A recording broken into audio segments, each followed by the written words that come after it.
jornada de hoy, que va a ser la última jurisprudencial de la modificación de medidas. Saludar a todos los que han venido aquí presencial y también a los compañeros que están online, que por lo visto ha tenido bastante éxito. Agradecer a su señoría, a José Antonio, el que haya acudido aquí y que nos vaya a explicar los últimos jurisprudenciales. Y después, como yo soy el compañero Joaquín, que es de la Comisión de Formación, pues conoce muy bien a su señoría, pues voy a dejar que sea él que lo introduzca antes de empezar con la jornada y muchísimas gracias. Bueno, buenas tardes a todos. Tengo el honor de presentar a José Antonio Benesierra, como todos sabéis, el magistrado titular del juzgado de primera instancia número 4 del Director de Molino. Ha ejercido también en Marbella, ha ejercido en Palma de Mallorca, ha ejercido en Rota, en el campo de Gibraltar, abogado también, ha estado en nuestro lado de Octubre, ha estado desde el año 92, desde la chuletita, hasta el 2010, ha estado ejerciendo de abogado. Doctor en Derecho Romano, tiene un libro publicado en las sanciones sobre el curso público, y tengo aquí un montón de su hazaña y voy a ser breve porque sabéis que las presentaciones son un poquito famosas. Es profesor universitario, asociado en la Universidad de Málaga, tiene artículos doctrinales en diversas publicaciones científicas, es miembro de la Asociación Judicial Francisco de Vitoria, tiene una asociación, el Comité Editorial de los Cuadernos de Familia de esta asociación. Y bueno, voy a hacer ya para finalizar un guiño al día que tenemos hoy, el día del libro, y también le gusta escribir libros a su señoría, un libro de 13 relatos muy simpático, y con esto pues vamos a dar paso a su señoría para que nos explique estos criterios que nos interesan a todos. Sin más, pues te la palabra a su señoría.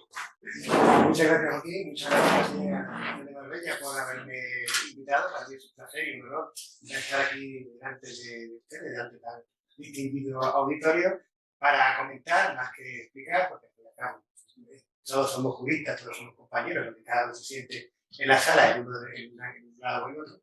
Algunos criterios, sobre todo de la última jurisprudencia, en relación a la modificación de medidas, como se acaba de plantear el procedimiento de modificación de medidas, que es lo que se tiene en cuenta, y sobre todo algunas de las cuestiones más controvertidas que se pueden encontrar.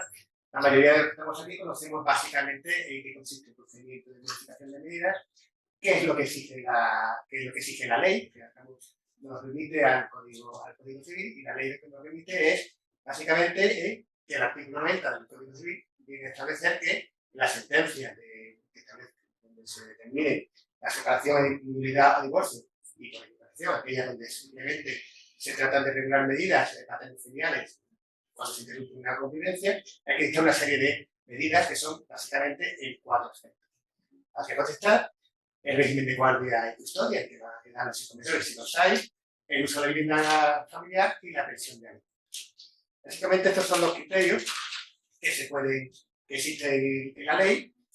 Y también establece el artículo el apartado 3 y el artículo 21 que se podrá modificar cuando cambie la circunstancia. Claro, el cambio de circunstancias es un concepto bastante abstracto, y la jurisprudencia tradicionalmente ha venido exigiendo que los cambios sean sustanciales, aunque recientemente el sustancial ha pasado a cierto. Es una diferencia de matiz que está por ver a dónde nos va a llevar, y que haya una cierta permanencia en el tiempo, lo cual no significa que se pueda dictar un procedimiento que estará previsto en modificación de medidas al cabo del tiempo de la sentencia original, o que pueda recurrir mucho tiempo.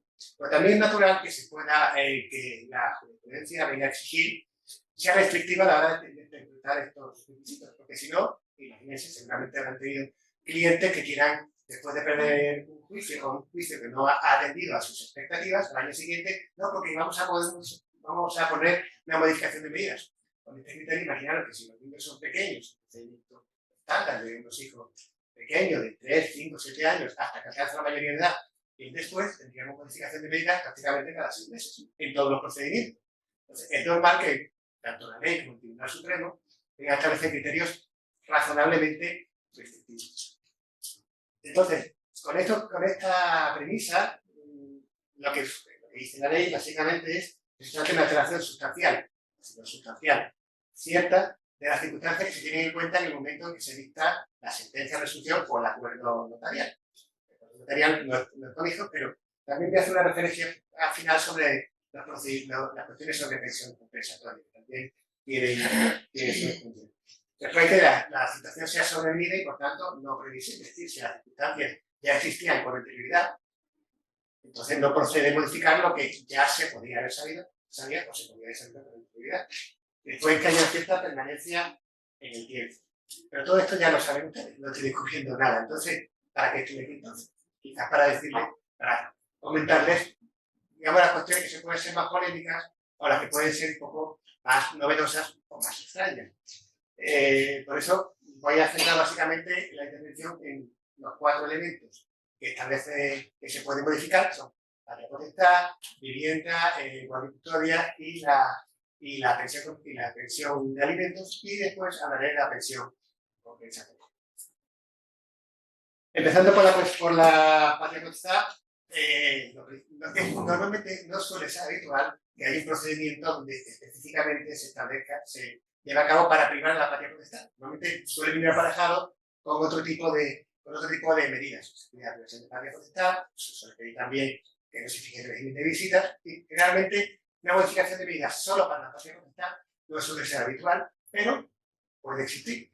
Y la jurisprudencia ha analizado algunos casos, sobre todo en la sentencia. Por cierto, decirles que he hablado para que la ponencia se pueda colgar para que ustedes puedan acceder. No es texto digo, de tachones, sino un texto que se pueda manejar. La sentencia 33 del año 24 hace referencia a que normalmente se fija la artículo 170 y es una circunstancia que es reversible. Y puede ser reversible teniendo en cuenta que, sobre todo teniendo en cuenta los casos donde el progenitor, uno de los progenitores, está ausente o se ha ausentado. Concretamente esta sentencia habla del caso donde hay un chico, un procedimiento de divorcio, donde el chico el niño con 1 año, 2 años, el padre desaparece. Y llega, cuando tiene 10 años, la madre inicia un procedimiento para privar de la patria potestad. Y el padre se pone, por eso llega al Supremo.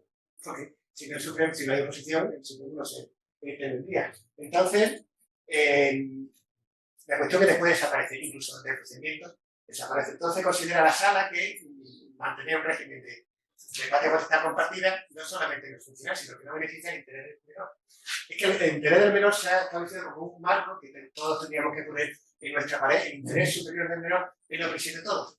Pero claro, el interés superior del menor cada uno lo va interpretando según le. Pero el interés superior del menor, que es el concepto abstracto, no se beneficia en ciertas sentencias con el hecho de que se mantenga la patria potestad compartida, donde hay que buscar al padre para preguntarle, aunque no incluso en los casos donde se establece, que en este caso había sucedido así, que se permitía a la madre el ejercicio de la patria potestad, para la cuestión extraordinaria seguía siendo necesaria la intervención del padre. Claro, era un problema. El Tribunal Supremo, haciendo como hace muchas veces, desde una instancia, recoge el interés superior del menor, pero entiende en este caso que es implica la extinción de la relación paterno-filial y que el padre puede dictar un procedimiento de modificación de medidas para recuperarlo. Es decir, la patria potestad se entiende que la pérdida de patria potestad no los progenitores se entiende que es una situación no deseable. El no ser deseable, cuando hay que adoptarla, hay que adoptarla y tener el menor.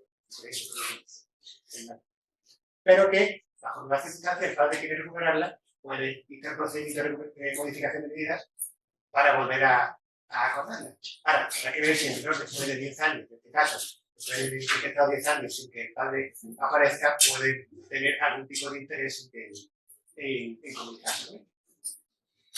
En este caso, por ejemplo, la sentencia a la desaparición completa del padre se equipara a la sentencia de 998 del año 2024, de 1 de octubre, que confirma también la privación de la patria potestad, porque el padre no es que haya desaparecido, sino que estaba, pero no se lo tuviera. Es decir, pagar la pensión, ni hablamos. Pagar unas cuotas, otras no, y siempre para la reclamación de la madre. En este caso, la sala dice, y lo leo textualmente, Tras la concienzuda y meticulosa motivación de los hechos que la sentencia de Curia considera que justifica la pérdida por el padre de la patria potestad, se debe convenir en la calificación de graves y reiterados los incumplimientos del progenitor prolongados en el tiempo sin relacionarse con su hijo, haciendo dejación de sus funciones tanto en lo afectivo como en lo económico. Aquí hace también una doble lectura, no solamente el impago de pensiones, sino también la falta de contacto, la falta de comunicación, el no ejercer el derecho a las visitas. Todo este tipo de cuestiones se tienen en cuenta a la hora de una posible privación de la patria potestad por vía de modificación de ley, que es lo que estamos diciendo. En este caso también concluye la sentencia diciendo las circunstancias económicas del recurrente podrían justificar no pagar la pensión alimenticia fijada a favor del menor. En la cuantía señalada, pues nunca, pero además dice así, nunca no pagar nada. Nunca no pagar nada con desatención total a su obligación.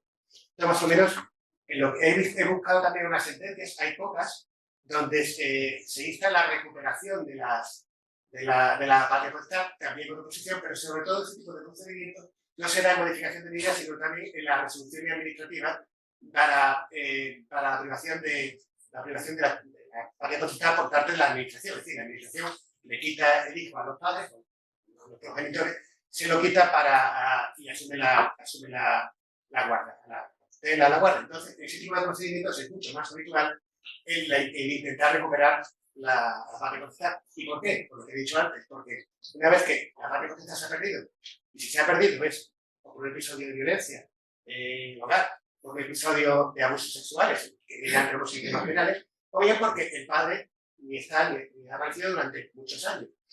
Intentar recuperarla por vía de modificación de medidas al cabo de los años, el hijo va a decir a la hija, ¿a qué vienes ahora?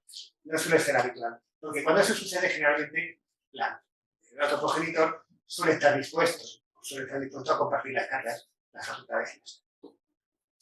Hecho esta breve introducción sobre la tema de la patria potestad, el segundo capítulo que había comentado era el régimen de guardia y custodia. Con carácter general, se exige, como ya he dicho, un cambio cierto de las circunstancias, tenidas en cuenta en el procedimiento de divorcio o de patria potestad. Por todas, lo dice la sentencia de 27 de octubre del año 2020. Todas las sentencias que cito son del Tribunal Supremo.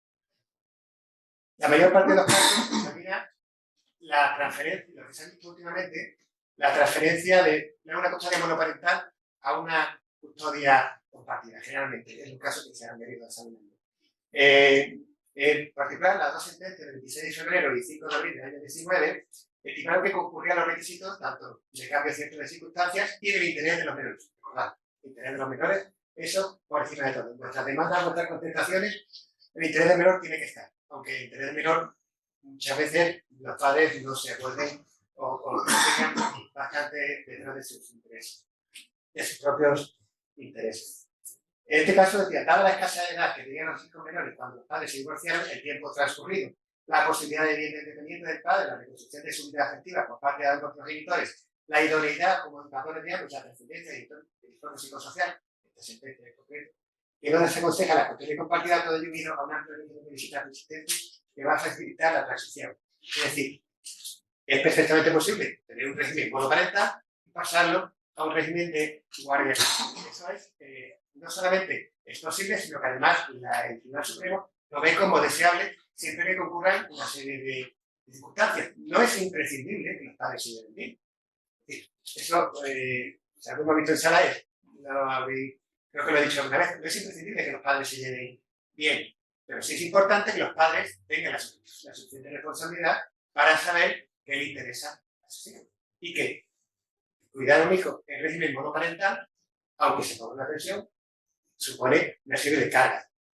No solamente de cuidarlo, sino también el tiempo, la dedicación y el no poder dedicar el tiempo a otros ministerios. Por tanto, el Tribunal Supremo lleva varios años, del año 15 más o menos, una línea de estar favorable a las modificaciones en favor de la custodia compartida. Y para esto, como he dicho, creo que he dicho al principio, no es imprescindible de que pase demasiado tiempo. Es decir, puede pasar, normalmente las modificaciones de medidas al cabo de 6 meses, un año, salvo que haya cambios estructurales. Los estructurales son cambios de peso, cambios con cierta vocación de permanencia, normalmente no suelen tener mucho éxito. Pero en este caso, la sentencia de 1644 del año 23, del 17 de noviembre, el caso de la modificación se produce cuando dijo apenas han transcurrido 3 años desde la primera sentencia.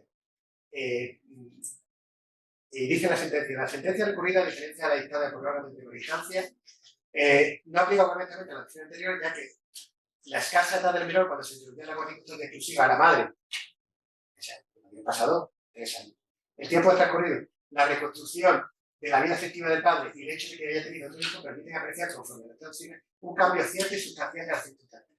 El tema de que pase mucho tiempo o menos tiempo hay que tenerlo en cuenta, pero no es exactamente, no es el elemento nuclear para tener en cuenta si se puede establecer un procedimiento de modificación de medida. No, si la medida hay que cambiarla, hay que cambiarla. Porque si algo tiene este tipo de procedimientos de familia, que es algo que la ley, yo creo que la ley lo establece de esa manera, es que sea flexible. Hay que tener mucha flexibilidad, y como dice alguna sentencia, que no citaré, se le da al órgano judicial un amplio margen de maniobra para poder establecer en cada caso concreto qué es lo procedimiento. Lo que se tiene en cuenta el Tribunal Supremo a la hora de interpretar la ley, también la Constitucional, es que no hay dos casos iguales y que bajo unos criterios básicos, modificación de circunstancias, cambio cierto, interés superior de menor, dos más, lo importante es adaptarse al caso concreto porque no hay dos casos iguales. En este caso, apenas habían pasado 3 años, un periodo corto, pero sin embargo, las circunstancias, además, recoge la sentencia, en definitiva, como señala la fiscal, con la que estamos de acuerdo, el interés superior de la menor no debe confundirse con el mantenimiento de la situación anterior por el mero hecho de que así venía desarrollando. Es decir, las circunstancias se podían mantener porque el régimen que tenía el padre era amplio en este caso, pero se podía mejorar. Se podía mejorar y el Estado decidió, se va a las circunstancias, el tribunal lo concedió, el tribunal de distancia, de apelación y después el tribunal. Después, entrando, ¿qué circunstancias se entiende como un cambio cierto determinante? Además de los analiza el supuesto de cambio de existencia del menor, que pasa a convivir con el progenitor que antes era custodio y vive ahora con el otro. O cambios unilaterales de residencia que establecen el progenitor dice, me he mudado a Santander y me llevo al niño y se queda pues igual. Sí. La primera cuestión es que este tipo de cuestiones han de resolverse a través del artículo 156, sobre todo. Debe ser rápido. Hay que avanzarse con rapidez. La parte que se ha afectado tiene que ser ágil para que la situación se consolide. ¿Por qué? Porque si se consolida puede suceder lo que sucedió en la sentencia que realizó la 230 del año 2018, del 18 de abril. En este caso, la madre se había trasladado al domicilio, sí, no solamente sin el consentimiento, sino con la oposición del padre y se había ido conseguido muy lejos. Imaginaros que vive en Torremolinos y se va a este punto. En este caso, 38 kilómetros. Entonces, la sala reprueba estos arranques unilaterales, pero ¿qué dice? Claro, han pasado 3 años y el niño en el nuevo domicilio, pues ya tiene su ambiente, tiene sus amigos, tiene su entorno escolar, por ejemplo, está perfectamente adaptado y ahora que vamos a castigar al niño volviendo a llevarlo, en este caso era Volviente, a 38 kilómetros y Vitoria. Volverlo a llevar a Vitoria, entonces lo que estamos penalizando al niño. Esto está mal, pero es que la solución no significa volverlo a llevar a su lugar de origen. Lo que tenía que haber hecho, si lo dice, de lo expresado se reproduce, no puede acarrear una institución de interés.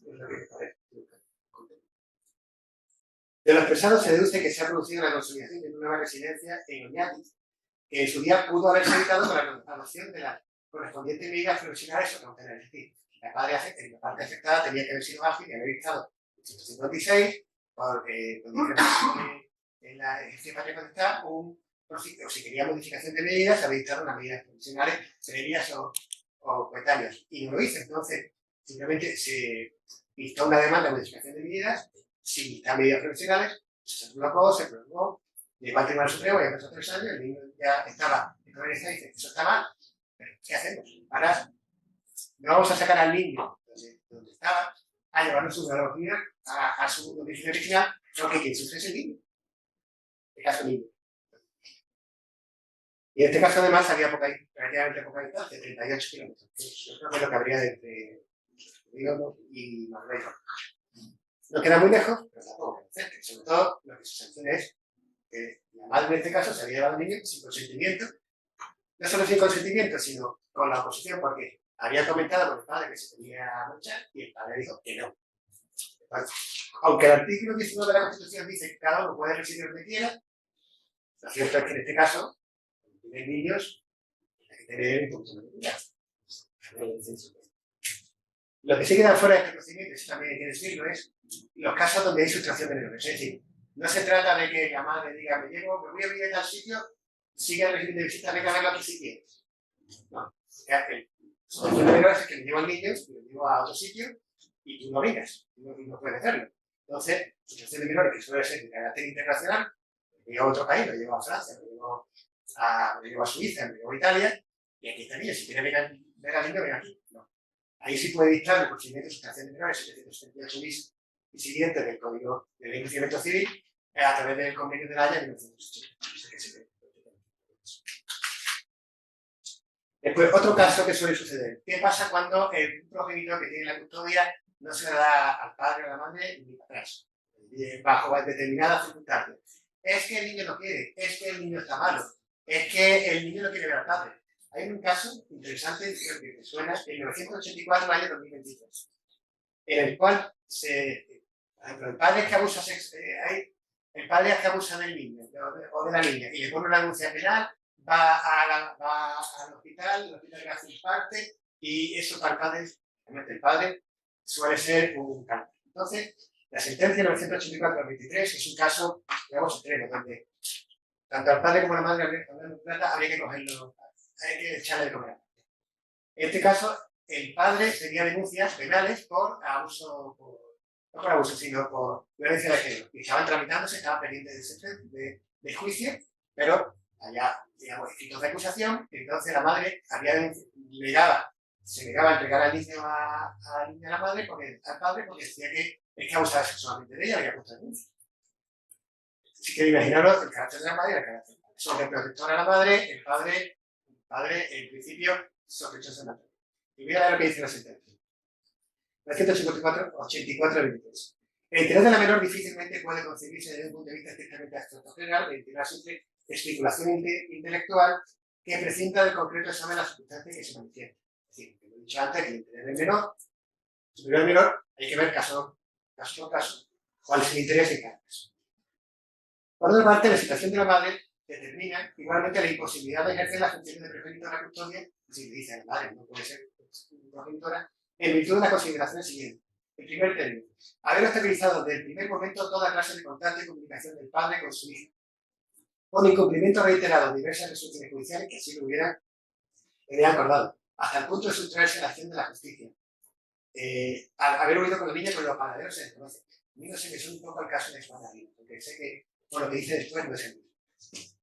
Y por consiguiente, la concreta situación en la que se encuentra, a la que ha desanimado de su núcleo afectivo y familiar y acaparado en forma personal exclusiva a la hija. Es decir, esta madre siempre protectora dice, es que nadie la va a hacer mejor que yo, es que el padre se busca una guardadora y no es el que está, lo está cuidando la madre o lo está cuidando una nadie, una babysitter. En fin, típico de madre protectora, y digo madre porque es lo más habitual. Entonces, madre, no he encontrado ninguna que donde haya un padre, por eso utilizo esta terminología. A mayor agotamiento, el daño psicopatológico susceptible de sufrir la niña al desarrollarse bajo la creencia inducida por la madre de que su padre ha abusado de ella, cuando indicios racionales de la clase no constan en la exhaustiva, imaginar la investigación que usted. Al padre lo estuvieron investigando, aparte de que el padre era un pieza, ¿no? No era un abusador, no era un abusador de ella. No constan en la exhaustiva investigación judicial llevada a cabo con pluralidad de pruebas practicadas. Un proceder de esta clase incide de forma negativa en la libre desarrollo de la personalidad de la menor y le genera un patente daño tal y como resulta de la prueba practicada.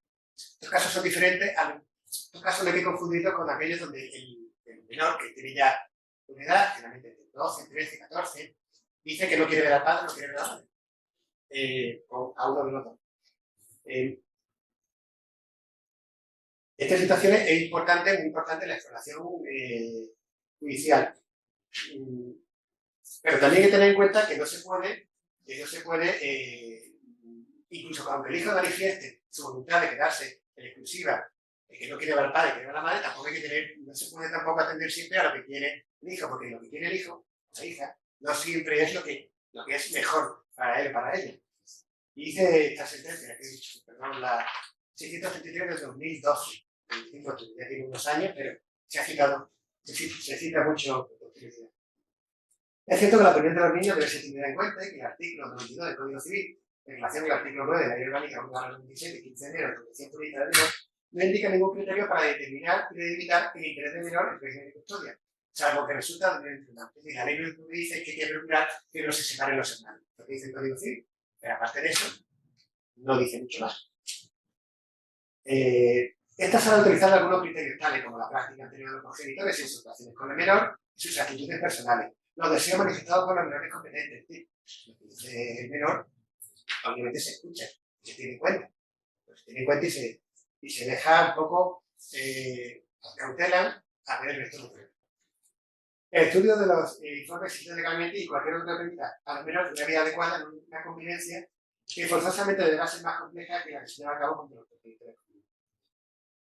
Si lo expresado por los menores responde a una voluntad, todo ello para ver si lo expresado por los menores responde a una voluntad real de cambiar de progenitor en custodia, abandonar a su madre con su padre, y no a la manipulación por parte de su padre y su madre derivada del propio conflicto matrimonial. Es decir, aquí no se habla de la influencia del padre o de la madre a la hora de la alienación parental. Alienación parental.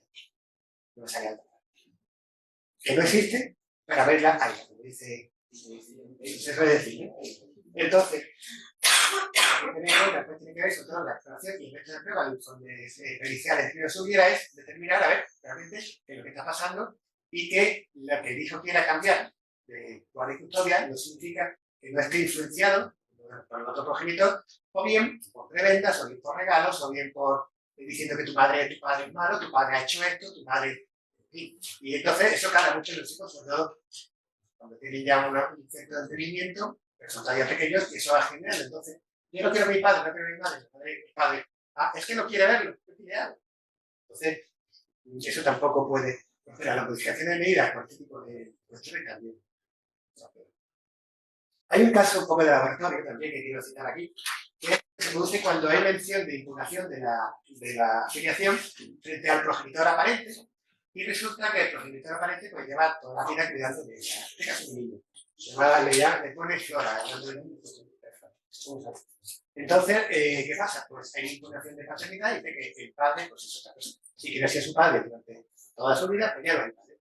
Y no dice pues, que no lo vea, que no la vea y quitarle completamente la comunicación con la red. Es verdad que ya no tiene la patria potestad, es un padre que sabe dónde está, no puede tomar decisiones, pero hombre, cortar así por los años, cortar a los 22 años, pues entonces tampoco parece más grande. Entonces acude, digo, el Tribunal Supremo va siempre buscando el caso concreto, la solución del caso concreto y acude a la idea de allegado, que viene en el artículo persona allegada, artículo 160, para justificar que ha sido toda la vida su padre, hay unas relaciones de afecto fuertes entre Flora y este hombre que ya ha dejado de ser su padre y por tanto se tiene cariño y cortar de modo radical pues no es bueno.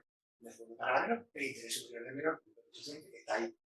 En este caso, el Tribunal Supremo, no sé si confirmando la resolución de la audiencia, entiende que digo textualmente, ahora bien, esta falta de filiación biológica no puede impedir o ser un obstáculo para poder seguir manteniendo una amplia relación y contacto, dado que esa relación forma parte o se integra, sin ninguna duda, el concepto de persona allegada. Y además dice, porque según la RAE, allegado es dicho de una persona cercana, próxima a otra en parentesco, amistad, trato, confianza.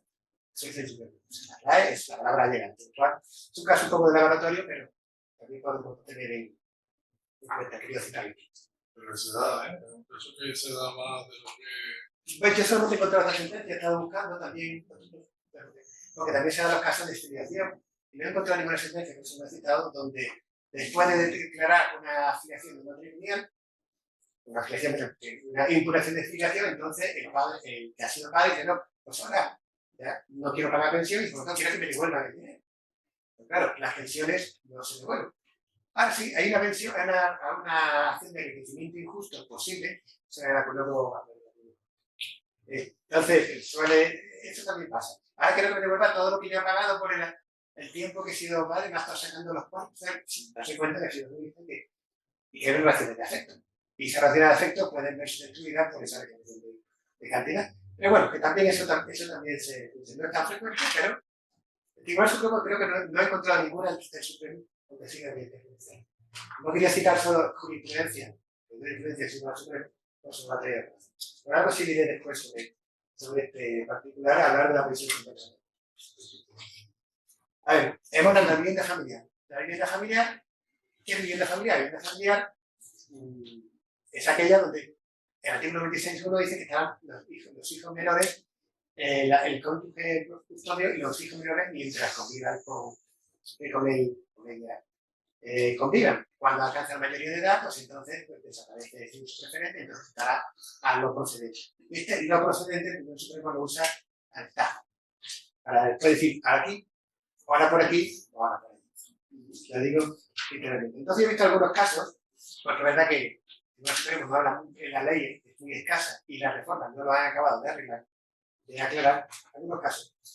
Uno muy llamativo es introducción de un tercero en la vivienda familiar. Es decir, la madre se casa otra vez, o tiene un amigo, tiene una amiga especial, y vive en la casa. Entonces, el otro progenitor dice, vamos a ver, la atribución de la vivienda, no. Hay una sentencia de pleno, además, de la 649 de 2018, de 20 de noviembre, de la controvertida, que es la determinación del efecto que produce la convivencia de la progenitora con un tercero. En este caso, estaban en una pareja de hecho, pero estaba reconocido que efectivamente era de hecho, que he tenido otros hijos con esta nueva pareja. La cuestión es que la sentencia declara extinguido porque había un convenio regulador donde decía que la casa se extinguiría, en el caso a la madre y a los hijos, hasta la liquidación de la sociedad de ganancias que se haya producido. La audiencia viene a decir que, bueno, que efectivamente se acaba el uso, se acaba la atribución del uso hasta que se produzca la liquidación de la sociedad de ganancias. El padre, en este caso, recurre en casación y la sala le da la razón bajo el siguiente argumento. El derecho de uso de la vivienda familiar existe y deja de existir en función de las circunstancias que concurren en el caso. Se confirma y mantiene en tanto que conserve ese carácter familiar. En el presente caso, este carácter ha desaparecido no porque la madre y los hijos hayan dejado de vivir en ella, sino por la entrada de un tercero dejando de servir a los fines del matrimonio. La introducción de una tercera persona hace perder la vivienda su antigua naturaleza por servir en su uso a una vivienda distinta y diferente a condiciones secundarias. La vivienda no priva la menor del derecho a la vivienda, en cambio, el uso de la custodia se mantiene a favor de la madre. Pero, y ahí viene la novedad, ya no vienen los efectos en el momento que estaban pactados en el ordenador, que era liquidación de ganancias, sino desde el momento en que se produjo, a partir de un plazo que le da el tribunal, que en este caso es de un año. Efectivamente, le da un año de margen para que en este caso se venda o haya un periodo de transición. Después, ¿qué pasa cuando los hijos alcanzan la mayoría de edad? Otro de los casos más interesantes. Tengo la sentencia, perdón, no está en mi sentencia, es que me he apuntado aquí la sentencia. La buscaré para cuando lo suba a la página web. La sala considera que, al contrario que la resolución recurrida, que es mantener en el uso a favor de doña Rafaela, de manera definida sin fijar un tiempo judicial, no se ajusta a la interpretación que debe aplicarse en el tercer párrafo del artículo 96. Dice que será, cuando haya hijos menores, cuando se haya acabado la atribución, se atribuirá al interés más digno de protección. Sí, ya no hay una atribución. La adquisición de la mayoría de edad por los hijos da lugar a una nueva situación en la que debe estarse con interés superior de protección cuando las circunstancias lo consiguen, haya un cónyuge va a necesitar protección, pero por el tiempo que potencialmente se fije, de conformidad con el dispuesto en el tercer párrafo del artículo 26. En este caso, lo que hace es que mantiene, en este caso concreto, le mantiene la custodia, la atribución de la vivienda durante un plazo, creo que son de 2 años, que a partir de ahí, bueno, mientras como periodo de transición, hasta que tenga que buscar una nueva. Y no sé si subrayarlo aquí, creo que algo interesante se me olvida.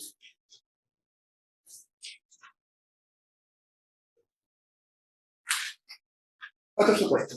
¿Qué pasa cuando se tiene una vivienda familiar a uno de los cónyuges, pero ya no vive en ella? Lo ha alquilado, lo ha arrendado, está usándola, pero ya no vive en la vivienda. Este es el caso que se produce en la sentencia 545 del año 19. El caso llegó al Supremo porque no es discutido que la esposa, en este caso la madre, que tenía relación de la vivienda con los hijos, ya no vivía en la vivienda, sino que se había vuelto a casar y vivía con su nueva pareja. Pero decía que, alegaba que en el convenio regulador se establecía que se mantenía en el uso hasta la liquidación de sociedad de naciones. Un supuesto un poco parecido al que hemos visto antes. La sala razona que el consumidor la extinción del derecho de uso y la sala le da la razón y razona que el cambio de circunstancias se justifica ejercerse la atribución de la vivienda porque ya no la usa. Aunque se haya pactado expresamente lo contrario. ¿Por qué? Porque hay una nueva circunstancia, en el caso del matrimonio y el novio. La sentencia dice lo siguiente. Cuando quien se atribuye el uso deja de representar un interés necesario de protección, es lógico que se tenga derecho de uso de exclusiva, sin que ello comporte la atribución automática del dicho uso al otro cónyuge. Es decir, existe la confusión de que ya no la vivienda está atribuida al padre o a la madre, ya no la tiene, no se lo dio al otro. No, es una cuestión así. Ya no se atribuye a ninguno, salvo que el otro cónyuge sea el más necesitado de protección. Es decir, que se le quite el uso a que la tiene en ese momento, no significa que se la atribuya al otro. De modo automático, eso no sucede así. Hay que ver si existe un interés más digno de protección y si no, suele dictar el tribunal un periodo de transición. En este caso, lo que dice la vivienda ganancial puede, hasta su liquidación ganancial, ser utilizada de otro modo como cederla a los hijos, rentarla y es decir, si la casa se puede alquilar, se puede rentar, pues es una potestad que ambos progenitores tienen. A ver, atribución cuando se establece un sistema de guardia compartida, casas nido y demás. En Casa Nido, el Tribunal Supremo ya dijo hace ya del año 15, no, perdón, del año 12, que ese sistema era antieconómico y además muy perjudicial. Entonces, claro, cuando hay una custodia compartida, no hay interés más digno de protección porque ambos progenitores tienen el mismo tiempo, en principio, tienen el mismo tiempo los hijos. ¿Sí? En este caso, la ley no dice nada. La ley no dice nada, pero analógicamente lo que se aplica, la norma se puede aplicar analógicamente el párrafo segundo que regula los supuestos en que si tiene varios hijos, uno quede bajo el control de un progenitor y otro bajo el de otro. Y permite al juez resolver lo procedente. Es decir, aquí el juez tiene plena libertad, digamos, analizando las circunstancias del caso para optar por un sistema, por una atribución, o otra. Podría atribuirlo a uno de los progenitores, atribuirlo a otro, no atribuirlo a ninguno. Normalmente lo que suele suceder es que uno de los progenitores se queda en la vivienda y otro es el que, y cuando hay el cambio de turno, pues se va a vivir a casa del otro, los niños se van a casa del otro progenitor mediante un turno rotatorio. ¿Por qué se atribuye a uno u otro? Generalmente el interés más digno de protección, es decir, cuando en este caso concreto se desconocía que el padre pues tenía una economía saneada, de hecho había creado 7.000 euros al mes, más o menos, y tenía medios económicos, de hecho había creado una vivienda prácticamente muy cerca, pagando 1.200 euros al mes de renta. Entonces, parece que la madre no está en estas condiciones, vamos a atribuírsela, pero en este caso, durante un mes. Esos los apalancamientos que tantas ejecuciones de sentencia vemos cuando dicen, no, va a estar un año y después se irá, y después no se va, o hasta que se venda la distribución de la sociedad gananciales, y uno de los cónyuges se apostrona de la vivienda y no lo sacamos ni con agua caliente. Entonces, el Tribunal Supremo no permite eso. Las atribuciones son siempre, el criterio es el que diga el juez en caso de modificación de medidas y por tiempo. Y si hay que ejecutar, se ejecuta. Sí, es doloroso, pero es así. Entonces, es doloroso, sobre todo para el que está dentro. Pero tampoco significa que el que está afuera vaya a ocupar la vivienda, porque la no atribución significa que la casa se vende. La casa se vende. Yo una cosa que suelo hacer, este tipo de procedimientos, le digo, yo lo digo que le hagan los compañeros, es solo establecer la nueva atribución de la vivienda cuando hay una situación más o menos equiparable, un tiempo razonablemente más largo, más corto. A mí me parece que un año suele ser poco, porque un año casi no da tiempo ni para buscar una buena inmobiliaria que casi se revalorice, y sobre todo para que los padres vayan viendo un procedimiento en una situación de custodia compartida, se vaya sentando y que se cojan los automatismos necesarios para que el sistema funcione, porque puede ser que teóricamente sea una situación idónea y finalmente no lo sea. Después la práctica pone de manifiesto que una custodia compartida no funciona, bien porque los apoyos que se podían obtener o se esperaban no se obtienen, bien porque a uno de los progenitores le cambian el turno, pierden el trabajo y ya no puede o lo cambian de destino. Entonces, suele dejar un tiempo para que se vaya sentando y bien, vayamos viendo cómo funciona. Suele ser también una solución bastante razonable y el Tribunal Supremo no la lo que suelo hacer. No significa que mis compañeros hagan. Terminando con el tema de la vivienda, vamos a la pensión de alimentos. El apartado que es uno de los grandes, los cambios de fortuna. Yo aquí no voy a entrar en los cambios de fortuna, que si ahora en vez de ganar 300 euros, 500 euros gana 450, que si ahora gana 500, quiero suba la pensión. Yo no voy a entrar porque la casuística es extraordinaria y por tanto nos perderíamos. Daría para uno, sino por lo menos para dos o tres conferencias. Yo voy a hablar sobre algunas cuestiones, que es la extinción de la pensión de alimentos a la mayoría de edad por la pasividad.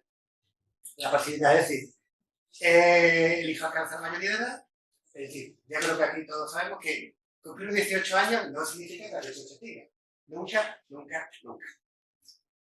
Y si se extingue es porque el otro progenitor ha dejado de percibirla porque así lo entiende. Pero cumplir la mayoría de edad, eso no es una situación donde el hecho de cumplir biológicamente 18 años no extingue la pensión. Pero van pasando los años, 19, 20, 21, cumple 25, cumple 27, cumple 29 y el niño sigue en la casa, por la pensión del padre. Entonces, el Tribunal Supremo ha venido recogiendo la cuestión de la pasividad. La sentencia 587 del año 19, del 6 de noviembre, viene a decir una cosa que es obvio, no hay ningún precepto que establezca una edad objetivable, es decir, a los 25 se acaba.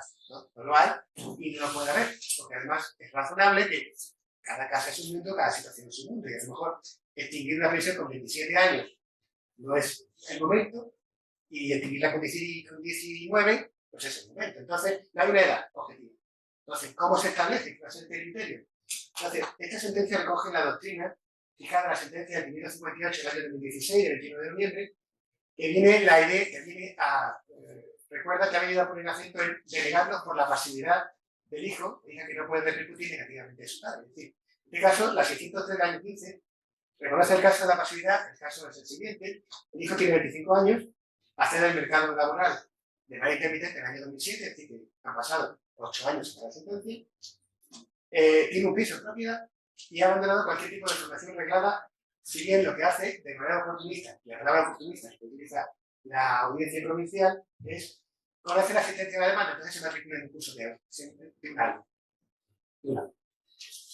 El Tribunal Supremo valora la formación y potencialidad, en este caso en otro caso, la sentencia 325 del año 2017 habla del caso de un hijo que se está en edad laboral, ni trabaja, ni consta que estudie con dedicación. De que solo se acredita la matriculación en fechas inmediatas a la interposición de la demanda o a la modificación de medidas. En este supuesto, también extingue la pensión, en este caso, porque la hija valora la formación, también tenía 25 años la chica, 24 años.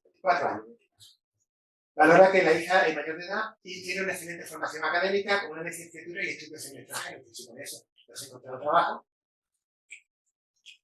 digamos que te anima a moverte.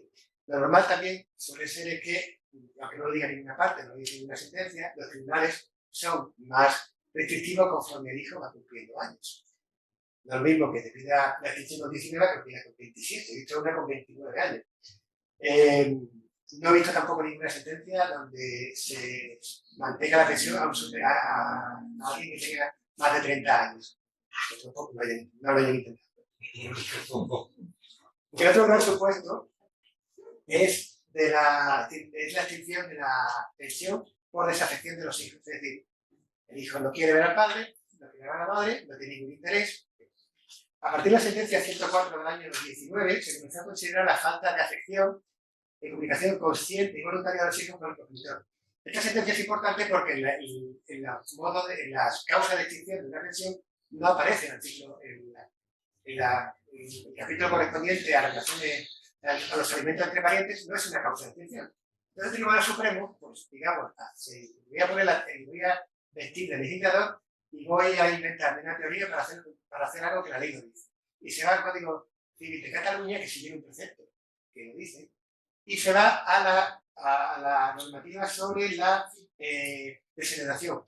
La desheredación, es decir, como es causa de desheredación no tener contacto, pues entonces analógicamente interpretamos, no impuso Costa en este caso, obviamente, porque se lo acababa de explicar. Hombre, la ley no lo dice, no lo ha dicho, no se ha cambiado, pero yo entiendo que es una causa perfectamente razonable. Pero claro, siempre que sea consciente, voluntaria e imputable a los hijos, cosa que no es tan fácil de probar, porque hay padres que no quieren ver a los hijos, porque no tienen ningún interés, y dicen, es que el hijo no quiere verme y por eso quiero no pagar la pensión. Habrá que ver por qué. ¿Por qué no quieren verlo? Si es verdad que no quieren verlo y si depende solo de ellos. Entonces, es una cuestión de prueba, no siempre es sencilla.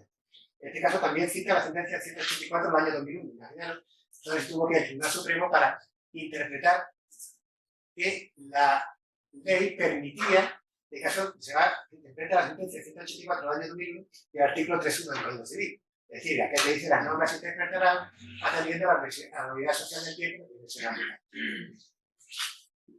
Yo entiendo que es una medida razonable, difícil de probar y donde la carga de la prueba está obviamente en el alimentante que pretende la extinción de la. Y para terminar con este capítulo, el capítulo concreto es la cuestión, ¿cuándo comienzan a surtir efecto las nuevas medidas sobre la pensión de alimentos? Es decir, tenemos una medida que, si te pierdo la pensión de alimentos en la demanda de divorcio, medidas paternofiliales, y aplicación del 148. El 148 del Código Civil lo que dice es que se aplicarán con efecto retroactivo de la fecha de presentación de la demanda. Bien, perfecto. Ahora, modificación de medidas. Pues yo quiero también el 148. Eso no funciona así. ¿Por qué? Y se va y para justificar la sentencia del 20 de junio del año 2023, dice lo siguiente. Con carácter general, esta doctrina se asienta en que, de una parte, el artículo 106 del Código Civil, que sea de medidas provisionales con demanda de divorcio, establece que los efectos y medidas previstas en este capítulo terminarán en todo caso cuando sean sustituidos por los de la sentencia o se ponga fin al procedimiento de otro modo. Y de otra, el 774.5 del Enjuiciamiento Civil, bajo el título de medida definitiva, titulillo. La definitiva, esa de procedimiento matrimonial extraordinario dispone que los recursos que conforme a la ley se interpongan contra la sentencia no suspenderán la eficacia de la medida que se hubiere adoptado en esta. Entonces, quería decir eso. Primera resolución. Cuando no hay medida, antes de que haya medida no se puede reclamar nada. Entonces, ¿con qué se va a reclamar cuando no hay nada firmado, ni nada acordado, ni ninguna resolución judicial? Antes no hay nada que pedir. Primera demanda. La demanda, sentencia, se aplica el 148 del Código Civil con efecto retroactivo. Modificaciones ulteriores desde la fecha de la sentencia, pero con dos excepciones. La primera, pérdida de legitimación de la progenitora para reclamar la pensión del hijo mayor de edad. ¿Qué sucede cuando el hijo alcanza la mayoría de edad y resulta que la madre pide la pensión, pide la pensión está reclamando en sede de ejecución pensiones? Entonces dice el otro progenitor, ¿no? Si mi hijo ya es una zángara, ya vive independiente y está casado y tengo 2 nietos y encima me ejecuta, entonces pide modificación de medida. Entonces, en este caso, lo que entiende la sentencia de 20 de julio del año 2023 reconoce que, partiendo de la sentencia 147 de 2009 y 193 del año 2009, el momento en que el hijo es independiente, ya la madre, su madre o padre, pierde la legitimación para reclamar los alimentos. Es decir, cuando el hijo es independiente, ya no hay causa de pedir y por tanto la madre no puede ejecutar, ni puede pedir, aunque no haya resolución, no puede pedir las pensiones. Pero claro, cuando tiene vida independiente, cuando está trabajando en el Mercadona o en una gasolinera de tiempo parcial, cuando está en el McDonald's, cuando tiene un trabajo de verano, cuando tiene una nómina de 500 euros. Entonces, el Tribunal Supremo establece que el momento en que es independiente es cuando abandona la residencia en el hogar familiar. Ese es el momento ideal para tener, el momento decisivo para tener en cuenta, y a partir de ahí, el momento en que el menor, que ya es mayor, vive independiente, en ese momento ya la madre no tiene madre, ¿vale? Carece de legitimación para pedir las pensiones. No solo eso, sino que además, si las ha percibido, tiene el otro progenitor acción para reclamarla por enriquecimiento. Cuando ya existe una vida independiente acreditada, a partir de ese momento, la madre no puede reclamar, y digo madre porque como es habitual, no puede reclamar las pensiones, y si las ha reclamado y las ha percibido, sí que existe acción de enriquecimiento injusto. ¿Por qué? Porque no se trata de pensiones no recibidas, no consumidas. Las pensiones no se puede reclamar pensiones ya consumidas, pero pensiones consumidas son aquellas que, viviendo el hijo, teniendo un trabajo, vive con la madre, con el progenitor custodio, y en ese caso, pues se entiende que, dado que vive en la vivienda, el progenitor custodio le puede comer, hace gastos, tiene que lavar el baño cuando lo utiliza, es decir, la pensión se consume por el hecho de que vive en la vivienda. Pero cuando vive en la vivienda, ya no se trata de una pensión consumida, se puede un derecho cobrado sin derecho. Entonces la acción pertinente es la de enriquecimiento. Y el momento y en tal caso, se puede presentar desde el momento en que se acredita la existencia de esa vida independiente. Existe efectos retroactivos, pero no porque lo diga el 148, sino porque ya existe falta de legitimación activa, y a partir de ahí las pensiones consumidas se pueden reclamar. ¿Qué sucede? Lo habitual es que no se pueda demostrar hasta que hay una sentencia. Entonces, se aplica de manera subsidiaria el 148 del Código Civil. Pero no porque la pensión, no porque sea de vuelta presentación de la demanda, sino porque no se ha probado que haya sido. Si se probó sino antes, se puede. Esta es la primera ejercicio. Y hay otra más. Modificación de la sentencia en instancia de apelación o cambio radical del sistema de custodia. Vamos a ver, tenemos una sentencia donde se establecen unos elementos en primera instancia. El carácter retroactivo del artículo 148. Llega a la sala de apelación, llega a la audiencia y la audiencia la sube o la baja. La sentencia de la apelación, cuando modifica la primera instancia, es a partir de esa sentencia cuando entra en vigor la nueva medida. Es decir, claro, entre la presentación, mientras está en la instancia y el tiempo que está en la apelación, durante ese plazo, la pensión que debe abocarse es la de la que se dicta en el juzgado de primera instancia. La sala dice una cantidad diferente, esa cantidad diferente, a la baja, no se puede decir, no, que me devuelva lo que ha consumido. ¿Por qué? Como he dicho, no se devuelve la pensión consumida.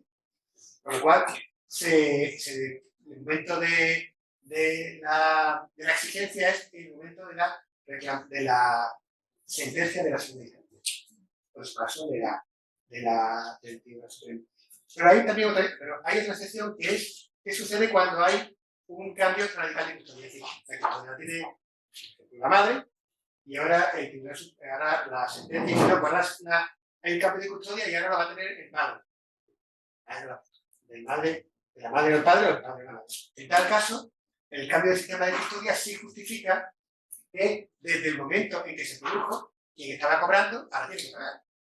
No va a devolver lo pagado, no va a devolver lo cobrado, pero sí hay derecho a percibir toda la cantidad que se vaya generando desde la presentación de la demanda. En este caso, cuando hay un cambio de custodia radical, es decir, del padre de un progenitor al otro, o de la monoparental a la custodia compartida, en este caso sí se puede reclamar desde la fecha de presentación de la demanda. Pero con esto terminamos con la modificación de medidas respecto a los hijos. Y yo había prometido hablar un poco de la pensión compensatoria, ese gran desconocido. Viene también por una cuestión que es, aunque el Tribunal Supremo nunca lo dice, nunca lo va a decir, es verdad que ha dado algunos bandazos doctrinales sobre la naturaleza jurídica. En principio, la ley, el artículo 100 lo dice muy claro, es para compensar, para el desequilibrio que se produce por la separación, por la ruptura de la unidad familiar, se produce un desequilibrio y un cónyuge pues queda peor que el otro. Entonces, para compensar. Pero claro, también parece que en algunos casos ha sido una especie de pago por servicios prestados. Es decir, como ha estado el artículo 97 puede inducir a confusión. Que dice, uno de los criterios para establecer la cuantía de la pensión es el tiempo dedicado a la familia, el tiempo dedicado al negocio familiar. Parece que es, digamos, como no cobrar pago a servicios prestados. O, es decir, como has perdido oportunidades de promoción o has perdido oportunidades de formación o has perdido oportunidades laborales, pues entonces tienes una cantidad para compensar el pasado, cuando realmente no es eso. Entonces, esa confusión que el propio artículo 97 introduce, el Tribunal Supremo la ha llevado. Parece que ahora sí que hay una línea clara donde nos viene a decir que se trata de compensar el desequilibrio. Pero claro, el problema que tiene la cuestión es que al tratarse de una pensión entre mayores de edad, los hijos menores, por supuesto, el Ministerio Fiscal interviene. ¿Y qué sucede con los pactos entre las partes? Pues en este caso, los pactos entre las partes tienen una validez como pactos de familia. Es decir, ya hay un interés superior del menor que haya que proteger. El Ministerio Fiscal no interviene, sino que ya estamos hablando entre pactos entre adultos. Hasta el punto que el propio Tribunal Supremo, la sentencia 130 del año 2022, viene a decir que se trata de normas dispositivas. Si decimos claramente, el artículo 100 y 101 son normas dispositivas. Las partes pueden pactar no solamente condiciones distintas, sino además formas de extinción distintas. Dice el artículo 101 que se extingue por matrimonio de otra persona, o convivencia marital. En este caso, la sentencia que os estoy comentando, viene a decir que en este caso, ¿no? Decía el pacto, el convenio regulador, que se extinguiría por cambio de fortuna, o por matrimonio. En este caso no se había casado. Como no se había casado, y el Tribunal Supremo dice, la ley dice lo que dice. Si la ley dice convivencia marital o matrimonio, y el pacto dice solo matrimonio, pues entonces el pactado está. Así que el Tribunal Supremo es muy respetuoso con los pactos de familia en virtud de la aplicación del artículo 1955 del Código Civil, a los cuales la validez. Entonces, generalmente, cuando las partes establecen una serie de condiciones para la extinción o el mantenimiento, se respetan y hay que respetarlos en todo caso, salvo que sea contrario al orden público, donde yo no me he encontrado también ningún caso en el que tienen que estar mirando esto. Por ejemplo, vamos a ver, el tema de los cambios de fortuna. ¿Cómo se analizan los cambios de fortuna? Yo no voy a entrar a valorar si es que la mujer la trabaja, es que no trabaja, es que luego hablo un poquito también sobre la aparente desidia o la pasividad. En este caso, el cambio de fortuna era porque la sentencia del 17 de marzo de 2014 se trataba de que la esposa había recibido una herencia. Entonces, independientemente de que haya estado el caso concreto, establece el Tribunal Supremo que el recibir una herencia donde te atribuye una serie de bienes, en principio, es una circunstancia que puede modificar las condiciones tenidas en cuenta en el momento de la firma del convenio regulador, salvo la sentencia estuviera yaciente. El principio de la herencia viene porque había fallecido y se beneficiaría. Pero claro, no en todo caso, pero en principio es una circunstancia, no, creo que no existe. ¿No hablar? ¿Qué?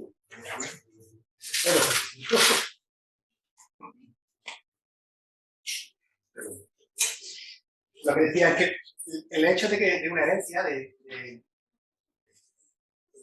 aceptar una herencia, puede ser una circunstancia si los bienes son, digamos, valuables y si pueden proporcionar algún tipo de rendimiento. Hay herencias que son como yo sé, le toca la sexta parte de una finca rústica en el pago de los molinos. Entonces, claro, eso no sé, nada, o es compartida.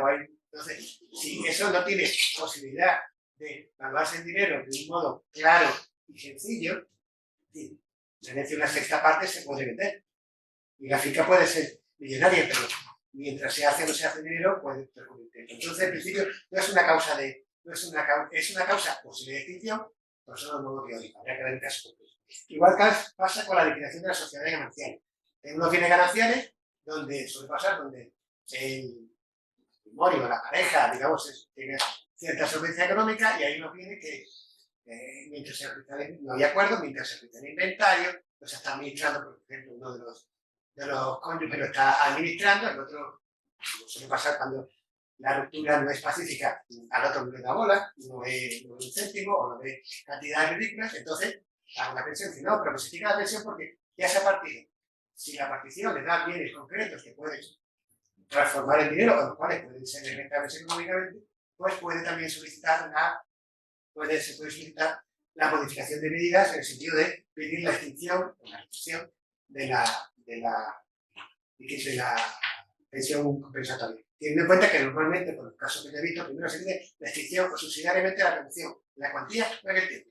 Eso es lo habitual. Porque si se dice solo la extinción y no se dice subsidiariamente la limitación en el tiempo o la cuantía, o se extingue o se extingue.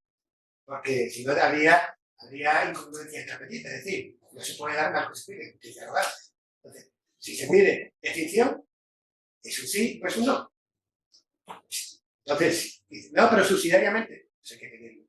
Y además, una cuestión, cuando hay hijos menores no entran las facultades del juez de estimar la procedente, de tener esas amplias capacidades o esas amplias potestades que tienen en procesos familiares, no existen.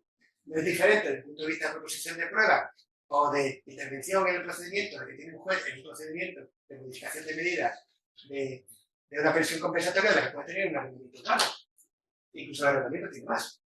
Es decir, ahí el juez no puede dar más de lo que se pide ni puede introducirse ni esa flexibilidad. Es mucho más estricto, lo cual también tiene una relevancia en materia de costas. Normalmente un procedimiento de familia con menores, las costas es rarísimo que se imponga.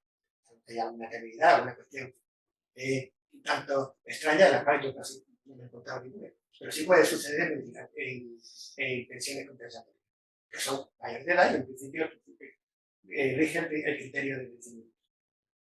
Otra cuestión que quería abordar también es las nuevas circunstancias personales. Es decir, ¿qué sucede? Que ahora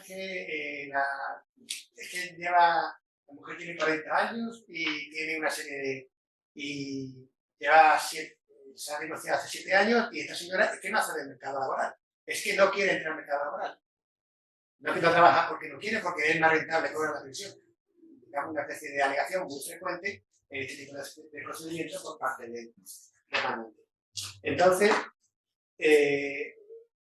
lo que dice esta sentencia es lo que hemos dicho, lo he dicho, 641 del año 2013, citada en la 641 del 2018, quiere decir, de los resueltos por la anterior sentencia se desprende, con la decisión mantenida, esta sala, la que sostiene la imposibilidad de aplicar la pérdida del derecho a la pensión de la pensión compensatoria como una especie de sanción por el hecho de no haber accedido a un empleo, o sea, que se acredite que la circunstancia concurrente y que resultase beneficiario de la pensión demuestre una verdadera adhesión y desinterés respecto del acceso al mercado laboral.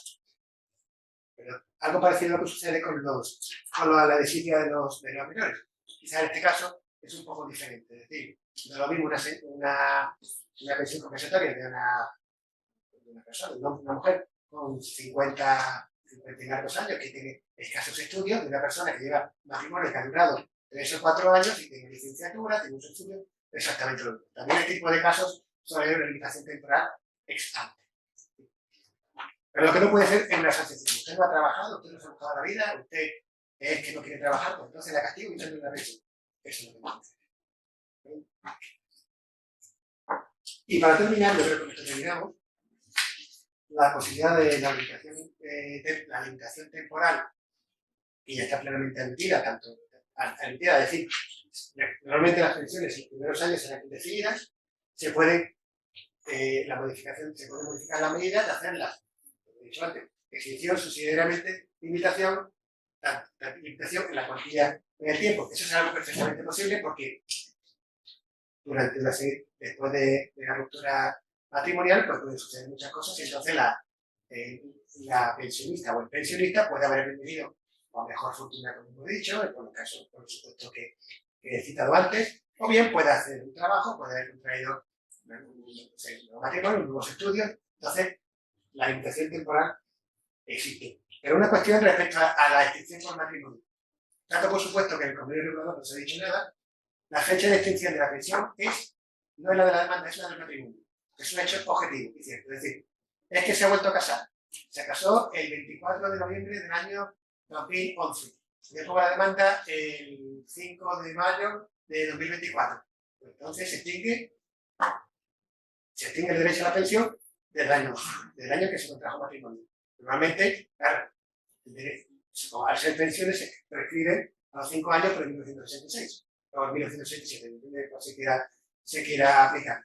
Entonces, se extingue con esa fecha y se puede reclamar también por enriquecimiento injusto. ¿Por qué? Porque ya no existe legitimación para reclamar la pensión. No se trata de pensiones consumidas, de pensiones que no tenías derecho a cobrar y has cobrado sin ti. Y con eso creo que termino. Creo que no sé cuánto tiempo estaba hablando porque no tengo reloj.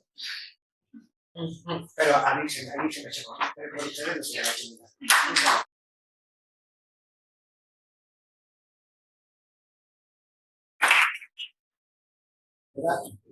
Sí, Antonio, sí, ahora abrimos el periodo de preguntas.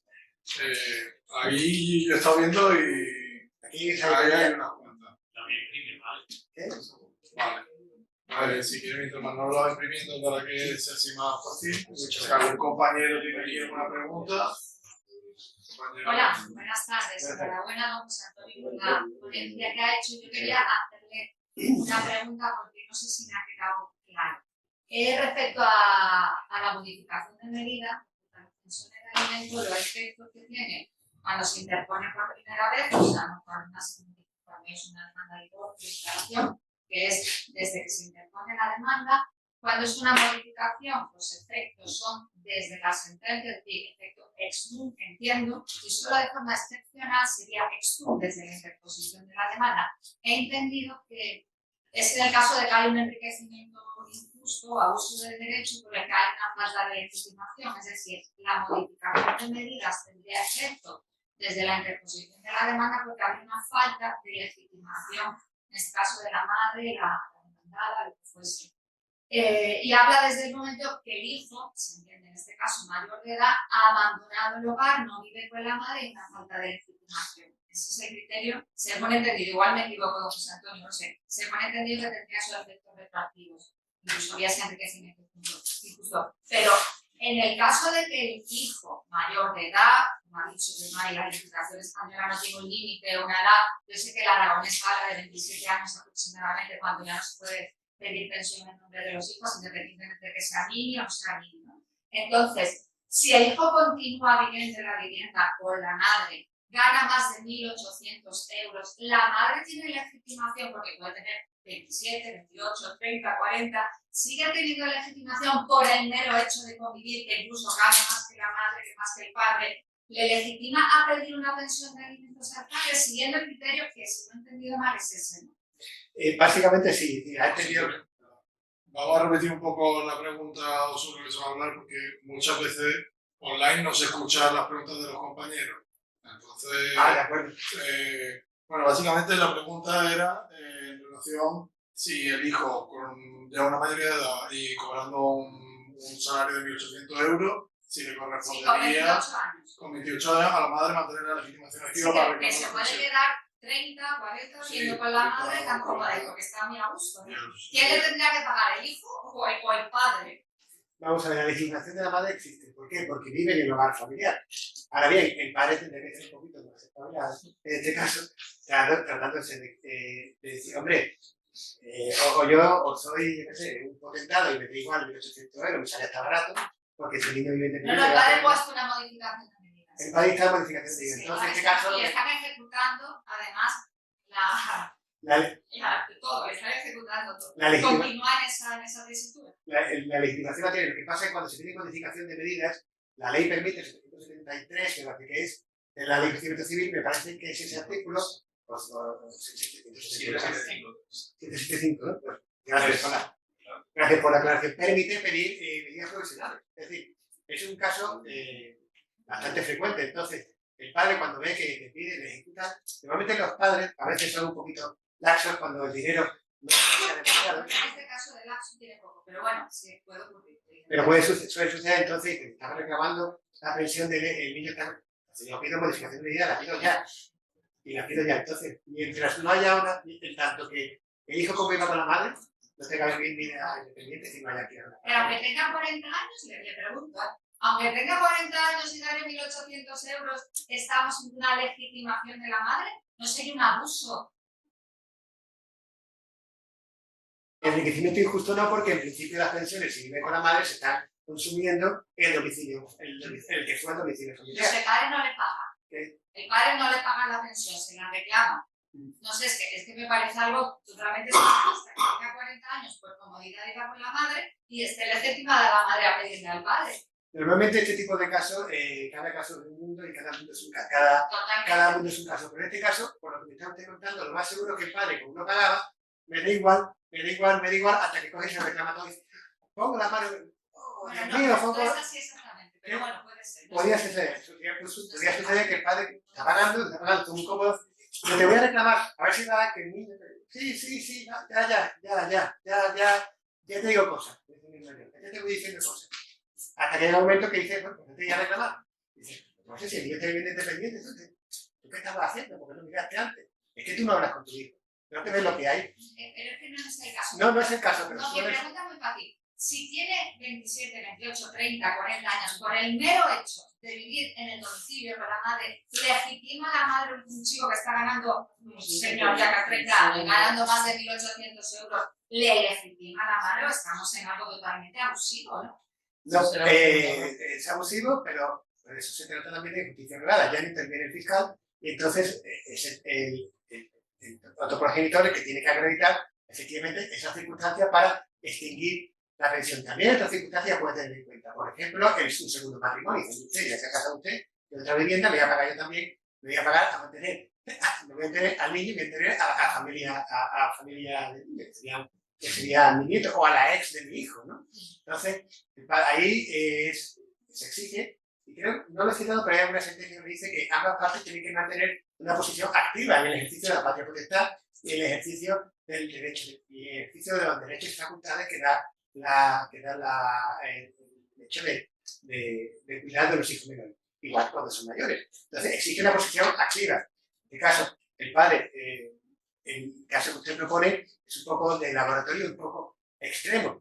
Pero en principio la sentencia se da bastante. Normalmente, por los casos que yo he visto algunos, suele suceder que el hijo se apalanca, la madre no trabaja, entonces vive de la pensión, prácticamente vive de la pensión que le paga al hijo. Padre, hay casos de fraude de ley, entonces es un caso de modificación de medidas y medidas profesionales. Cambio de circunstancias, pues a ejecutarlo, pero en principio las sentencias se ejecutan y se continúan ejecutando hasta que se cambien otras. Pero yo no quiero hacer una pregunta, solamente quiero apartarle un dato a la compañera para solucionar esto. Soy Roberto García. Sí, le conozco. De la sección de familia del Colegio de Voz de Málaga. Estoy de acuerdo con lo que dice su señoría respecto al tema de la legitimación, a pesar de que tiene 40 años. Pero yo creo que ese asunto se tendría que reconducir con la oposición a esa ejecución, debería de ir con el conjunto del abuso de derechos. Sí, sale por todos los lados. El problema es que el abuso de derecho no es Siendo complicado.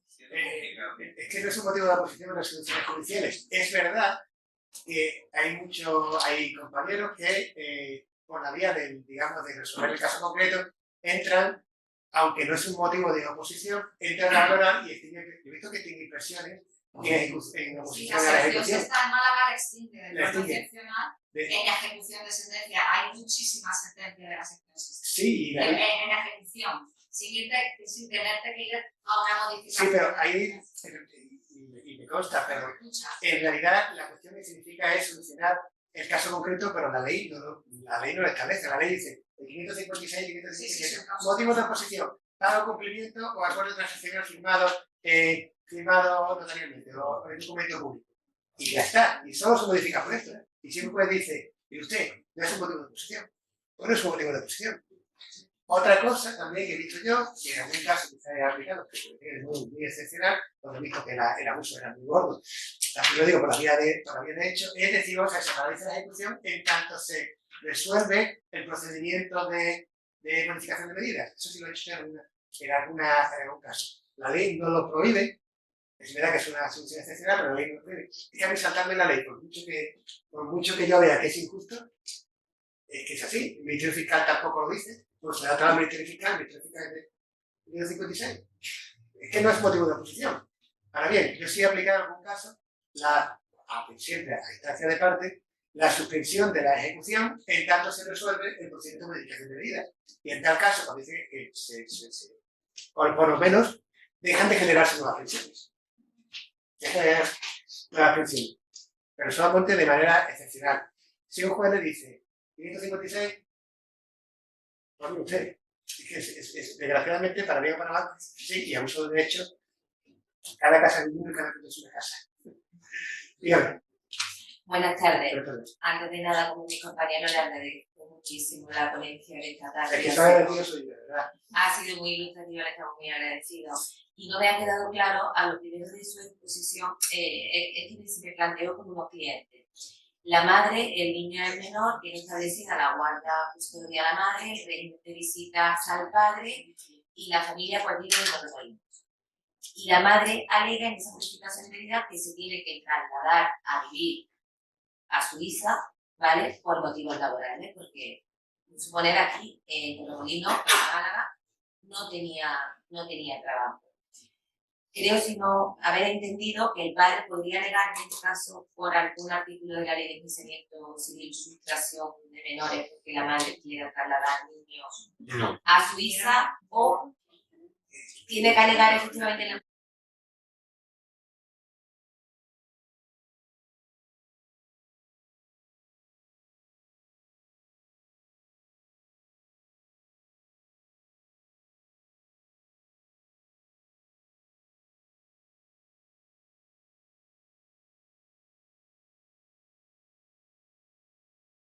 Una cosa es que se lo quiera llevar y otra cosa se lo lleve. Entonces, la cuestión de la sustracción de menores es que se lo lleve y después diga, oiga, que es que me lo han llevado. Eso es sustracción de menores. El proceso de sustracción de menores es muy sencillo. Se dice a la autoridad nacional del país donde está, que mire usted, que ha habido un proceso de sustracción de menores que se lo ha llevado sin avisar. Entonces, lo que hace es una recoge el niño pum y para acá. Y ahora litiga. Entonces, en este caso, si la madre se quiere a Suiza, la madre se puede ir donde quiera. Eso no es óbice. Lo que sí puede existir, si hay desacuerdo, obviamente es una modificación cierta de las circunstancias y justificaría un proceso de modificación de medidas a la instancia de la madre. Pues, obviamente, legítimamente, sí, me voy a Suiza y me voy a quiera porque no tengo que dar explicaciones. Me voy a Suiza porque me gustan los arcoíris que se forman allí en las montañas. ¿Sí de qué? Entonces, me voy a Suiza. Claro, obviamente, el régimen de visita, porque sale mi hijo y también los derechos de mi hijo. Si lo llevo a las bravas, el padre puede coger y poner la denuncia de sustracción de menores, que es rápido, se pone en Málaga, eso es en la capital de la provincia, la autoridad central, que se va en plazo de 6 meses, el niño está en Málaga, en todo el movimiento. Y después, y ahora vemos dónde va el niño. Eso es lo que sucede en este primer procedimiento. No se entra en el fondo, sino que te va a llevar y no te vuelve. No me te cuento, vigilas. ¿Qué sucede en este caso? Pues con un 156 en desacuerdo en el ejercicio de la patria potestad, que yo ahí no lo vería, porque es una modificación sustancial, no es un cambio de colegio, ni es unas clases de apoyo, ni es una clase de religión, sino es un cambio estructural en los padres. Yo vería una modificación de medidas a instancias o bien de la madre, de la propia madre, con lo cual daría pie a que las cuestiones se le dieran a ella, se le dieran al padre, se estudiara a resulta de la prueba con intención de Ministerio Fiscal o a resulta del padre con medidas profesionales en caso de que se fuera durante el presente.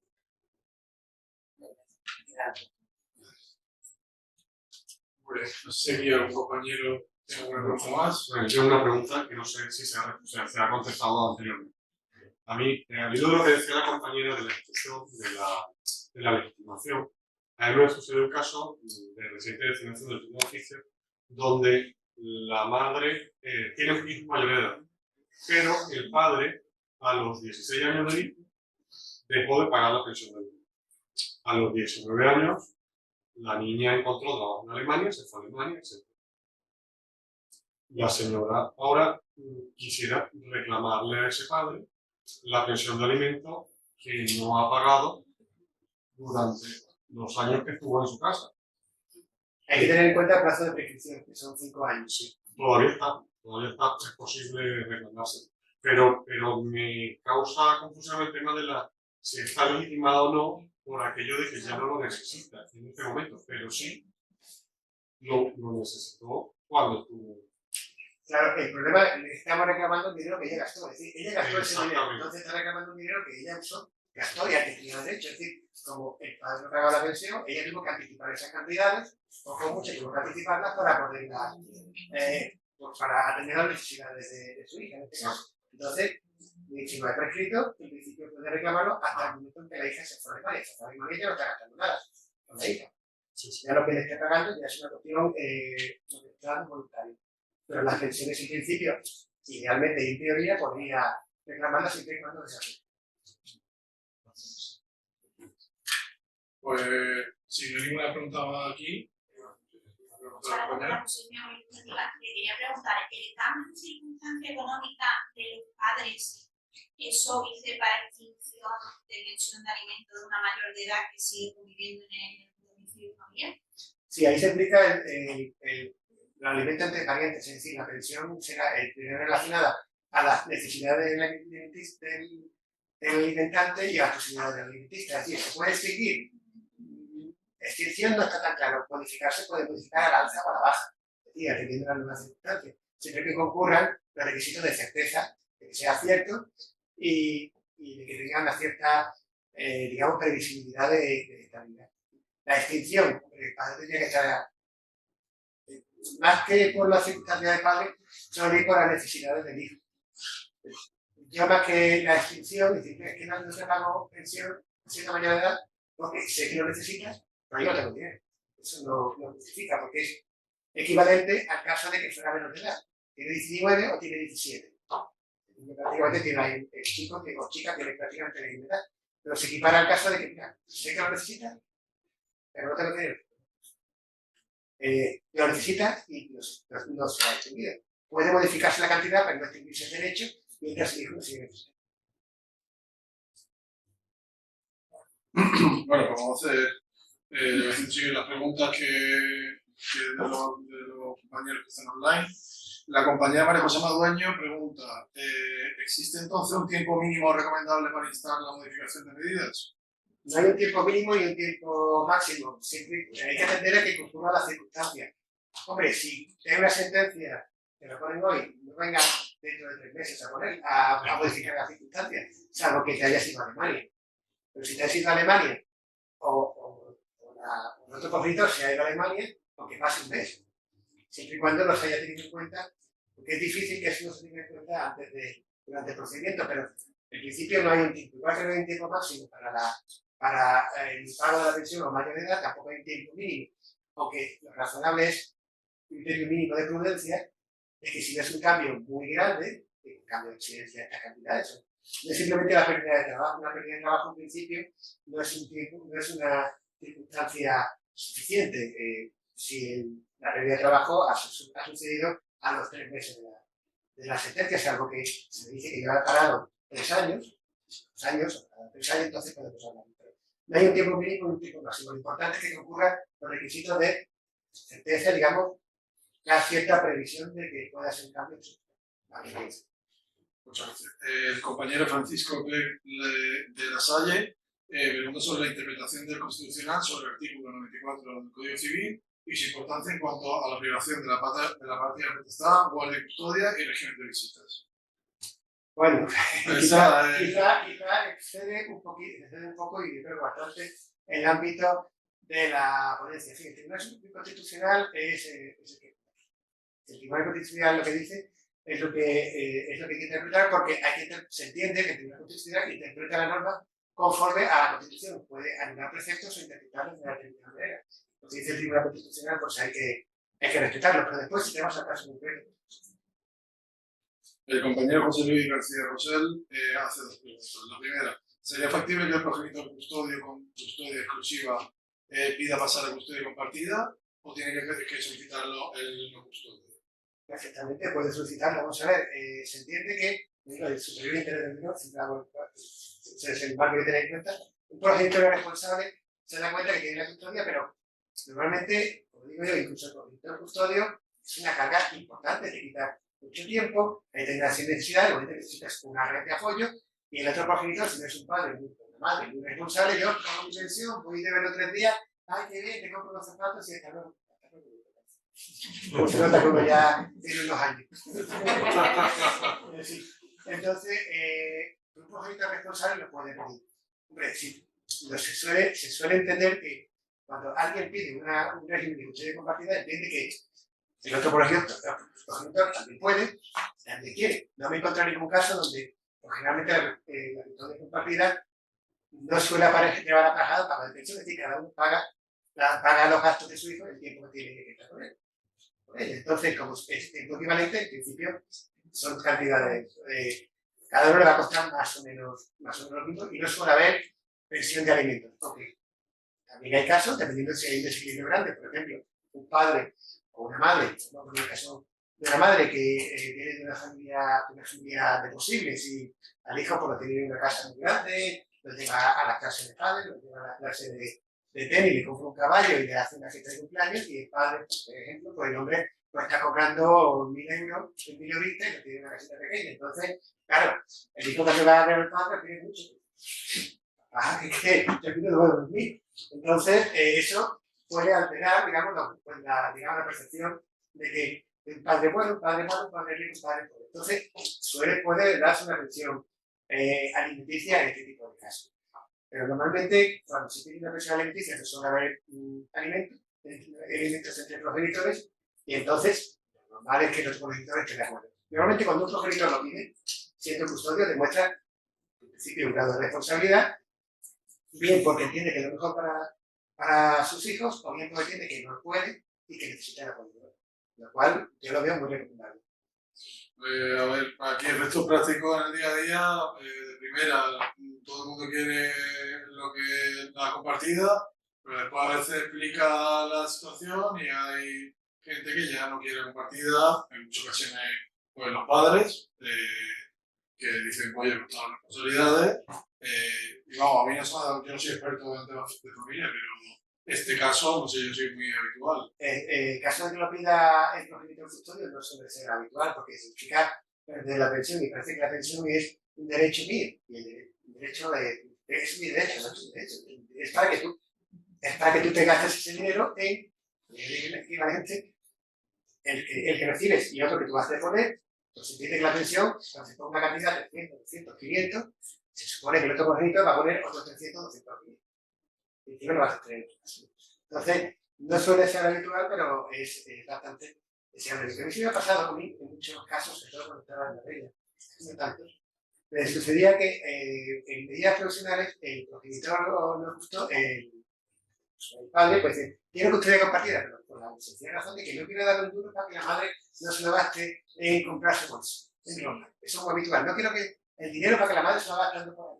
Entonces, no solamente tiene custodia compartida, sino que empieza a comportarse asesorado por su defensa legal de que, hombre, si tiene custodia compartida, tiene que hacer algo que se vea que está concluido. ¿No? Entonces, llaman a las clases, le preguntan a los profesores, y entonces lo piden y realmente yo no se lo concedía. Pero me acuerdo para ver qué pasa después. Y entonces esos padres me pasaba con cierta frecuencia que pedían la compensatoria, la custodia compartida para no pagar la pensión, pero después cuando empezaban a tener contacto con el hijo, con la hija, con el cual apenas tenían lo justo de ir a casa, comer juntos y demás, los domingos en la playa, pues descubrían que lo que se habían perdido. Y ya no era el dinero, ya era yo quiero a mi hijo, yo quiero disfrutar de esos momentos de calidad con mi hijo, con mi hija. Y entonces luchaban, y entonces generalmente eso solía suceder, pasaba a veces, con cierta frecuencia, que en profesionales daba la custodia de la madre, que la había llevado toda la carga toda la vida, pero después, en definitiva, a veces incluso había acuerdos para una custodia compartida con el padre, el otro padre, el padre, porque siempre era el padre, se da cuenta de todo lo que se había perdido y que quería recuperar. El tiempo de calidad con un hijo, eso lo tiene que hacer. En base a esa pregunta, voy a hacerle una pregunta. ¿Qué piensa usted de la mediación en los procedimientos de modificación de medidas? Se lo digo porque la última jornada que hicimos aquí fue de presentación del punto de intermediación de mediación de la Junta de Andalucía del PIMA, que aquí 2 jueves al mes se reserva la sala para una sesión informativa.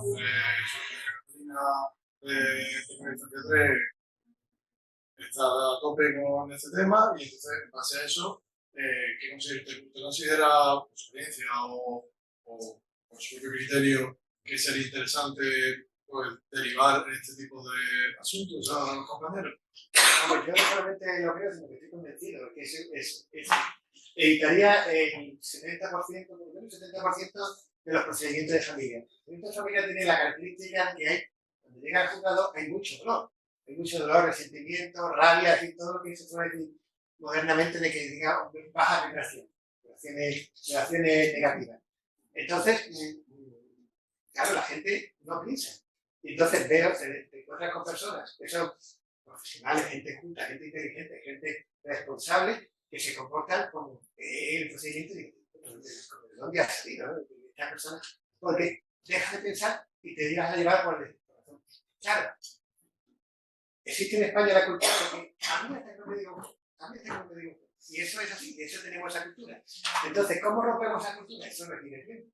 Yo estoy totalmente convencido de que la mediación, no solamente en familia, sino en otros procedimientos, de propietarios, que a veces hay litigios más absurdos, o yo qué sé, relaciones de vecindad, todo tipo de procedimientos, incluso cantidades importantes, la mediación es fundamental en familia, yo la recomiendo absolutamente, pero claro, la cuestión es, ¿cómo llevas toda la mediación con posibilidades reales de éxito a dos personas que se han querido y que por tanto ahora totalmente se odian y no se pueden tragar, no pueden ocupar la misma ciudad juntos? Entonces, hay una labor que tenéis vosotros, los letrados, porque el juez llega, vaya a mediación, yo voy a mediación porque lo ha dicho el juez, ya está. A ver, ¿cuánto queda? 10 minutos, venga, sí, ¿cuánto queda?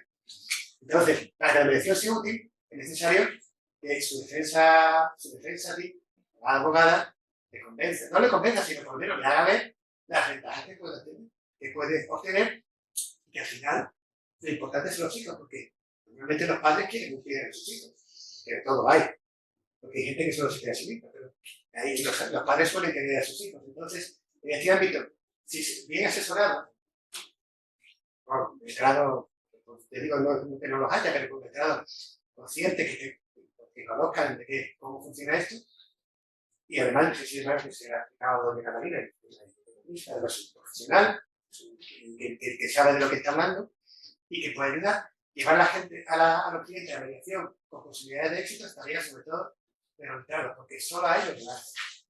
También corre el riesgo de que si el letrado se pone muy pesado, no voy a la mediación, dice, este abogado no ve que se busca otro en la calle. Puede pasar.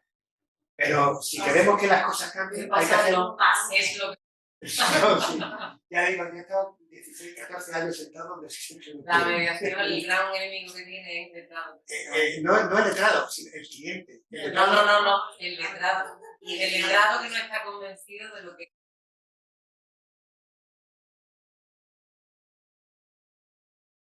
Pero procesos de mediación todos profesionales, que de hecho yo lo haría, yo en todo procedimiento yo haría una correctilla, nadie enseña mediación. Pero es que me consta que si los letrados no están convencidos, a mediación vamos a decir, venga, escucha, bla, sí, yo también, yo sí, lo que usted diga, ya hemos terminado, vamos. Y suele ser así. Entonces, el problema de la mediación no es que sea la gran desconocida, es que la gran desaprovechada. ¿Cuántos litigios innecesarios y muy dolorosos se podrían evitar si hubiera iniciativas como la de doña Marina, que no la apoyo absolutamente, que nadie lo sabe, no hemos hablado, y si yo tuviera posibilidades, si a mí un letrado me dice, este es un juicio de familia, es que hemos pensado en pedir mediación.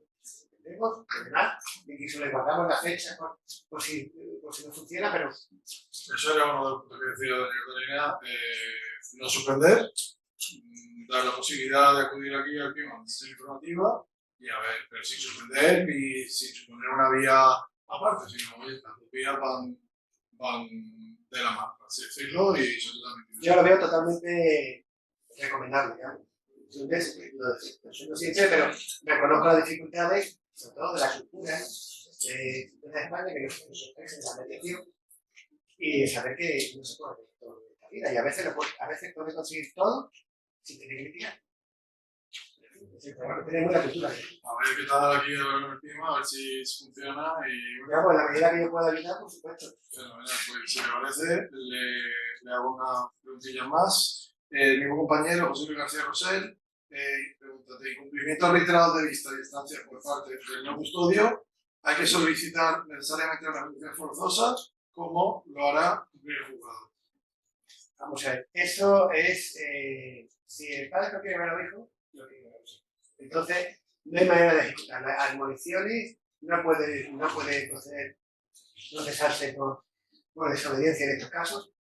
Se lo quiere admoniciones, ejecución de sentencia, imposición de costas. Bueno, hasta aquí, desgraciadamente, si no es posible la mediación, ahí modificación de medida de equidad custodia es importante no explicar. Bueno, si tú no quieres ver a tu hijo, pues ahora no vas a poder explicar. Bueno, el compañero Francisco Javier Garrido Tudela pregunta que para solicitar la extinción de la pensión de alimentos del hijo por ingratitud, al que no ve a su padre desde hace 5 años y tiene 20 años, ¿se podrá pedir la extinción del alimento mediante una modificación de medidas? Se puede pedir, pero hay que probarlo. Hay que probar no solamente de que existe esa desafección, sino que es voluntaria, consciente y que se debe exclusivamente al hijo. Se puede pedir, se puede pedir. Pero con eso se requisita. ¿Eso obligaría a probar que el padre intenta tener relaciones con su hijo y el hijo que dice que no? Vamos a ver, después el padre que no quiere pagar la pensión dice: es que mi hijo no quiere verme, y se fabrica la prueba. Que de todo hay la línea del señor. Después el padre: es que mi hijo no quiere verme, pero vamos a ver, ahí es cuestión de prueba. Ahí todo el mundo tiene que probarlo. Desgraciadamente aquí la presunción de inocencia ni de culpabilidad no existe. Aquí la presentó la prueba personal. Hay que demostrar que es el hijo el que no quiere. Porque el padre dice: no, es que no quiere, pero no es la madre ni no, es el padre que no me deja, que le pone obstáculos. Entonces la explotación, en este caso, si es mayor de edad, la testificar, porque si no es mayor de edad, puede ser fundamental, y aún así, nunca esperando de todos los vecinos. La compañera Rubio Sanz expone un asunto. Una pareja de hecho que se separa con 2 hijos menores. La vivienda familiar es propiedad de la progenitora y se le atribuye el uso. El progenitor se tiene que comprar una casa. Después de un tiempo puede la progenitora arrendar su casa, vivienda familiar, queriendo usar con los menores la casa del progenitor, dejando este sin vivienda y pagando la hipoteca. Bueno, aquí me está diciendo que mala, ¿eh? ¿Qué me está diciendo? Me parece que yo creo que me dijo, sí, la cuestión nuclear en este caso es que no viva en la casa. La casa es de ella, ¿no? La casa es de ella. Y la casa es de ella. Y entonces no la está usando. Si esa fue la que se le puede pedir. Esa fue la que se le atribuye el uso. A ver, el tema es que yo, por lo que yo de la compañera dice que la vivienda familiar es propiedad del progenitor, y se le atribuye el uso, supongo que será que se le atribuirá a la guardia tutorial. El progenitor se compra una vivienda y ahora la señora dice: ah, pues mira, vendo mi casa y para la vivienda familiar, en caso de ya no. En caso de laboratorio, yo me gusta entrar en hablando un poco en abstracto, a cesar la presunción de vivienda familiar, si vivienda de vivienda familiar, muy bien, porque usted tiene una casa. ¿Bien que no viene la vivienda del otro? Muy bien, pero también se quedará en el otro. Vamos a ver, eso sería un supuesto similar, por ejemplo, al de que se produce la atribución de la vivienda familiar y esa persona la alquila. La persona, el usuario que se la atribuye, la alquila y se va a uso. Eso causa extinción del derecho de uso. Pero eso no significa que, bueno, y ahora me voy a vivir en la vivienda que se ha comprado. No le autoriza. Vamos, yo digamos que no lo intente, porque veo dificultades técnicas. Si la compañera ha conseguido, que venga por favor aquí, no